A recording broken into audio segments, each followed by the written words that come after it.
ಕೇಂದ್ರ ಸರ್ಕಾರ ಮಹಾತ್ಮ ಗಾಂಧಿ ರಾಷ್ಟ್ರೀಯ ಗ್ರಾಮೀಣ ಉದ್ಯೋಗ ಖಾತ್ರಿ ಅಂತ ಏನು ಕಾನೂನು ಇತ್ತು, ಉದ್ಯೋಗ ಖಾತ್ರಿ ಕಾನೂನು, ಅದನ್ನು ಈಗ ರಾಮ್ಜಿ ಅಂತೇಳಿ ಒಂದು ಯೋಜನೆ ಸ್ಕೀಮ್ ಅಂತ ಮಾಡಿದ್ದಾರೆ.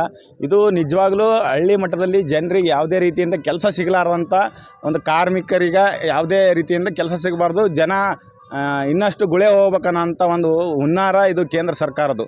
ಇವತ್ತು ನೋಡಿರಿ, ಜನ ಬೇಡಿಕೆ ಅನುಗುಣವಾಗಿ ಕೆಲಸ ಸಿಗಂಗಿಲ್ಲ. ಈಗ ಜನ ಅದು ಮೊದಲೇ ಕಾನೂನಲ್ಲಿ ಹೆಂಗಿತ್ತು ಅಂತಂದ್ರೆ, ಕೆಲಸ ಕೇಳ್ತೀವಿ, ನಾವು ಕೆಲಸ ಕೇಳಿದಾಗ ನಮ್ಗೆ ಕೆಲಸ ಕೊಡ್ಬೇಕಂತ ಕಾನೂನಲ್ಲಿ ಮೊದಲೇ ಕಾನೂನಲ್ಲಿ ಇತ್ತು. ಇವಾಗ ಹಂಗಿಲ್ಲ, ಸರ್ಕಾರ ಯಾವಾಗ ಹೇಳ್ತದೋ ಅವಾಗ ನಾವು ಕೆಲಸ ಮಾಡಬೇಕು. ಅಂದರೆ ಜನ ಖಾಲಿ ಇರಲಿಲ್ಲ ಅಂತಂದ್ರೆ ಅವಾಗ ಸರ್ಕಾರಕ್ಕೆ ಕೆಲಸ ಕೊಟ್ಟಿದ್ರೆ ಕೆಲಸ ಮಾಡೋಂಗಿಲ್ಲ ನಾವು. ಆ ಥರ ಇವತ್ತು ನೋಡಿರಿ, ಈಗಿನ ಪರಿಸ್ಥಿತಿ ಹಳೆ ಕಾನೂನಲ್ಲಿನೇ ಅಷ್ಟು ಪೂರ್ತಿ ಬಜೆಟ್ ಕೇಂದ್ರ ಸರ್ಕಾರ ಕೊಡ್ತಿತ್ತು ಅಂದ್ರೂ ಆವಾಗಲೇ 40ರಿಂದ 50 ದಿನ ಮಾತ್ರ ಕೆಲಸ ಮಾಡ್ತಾಯಿದ್ದಾರೆ ಜನ.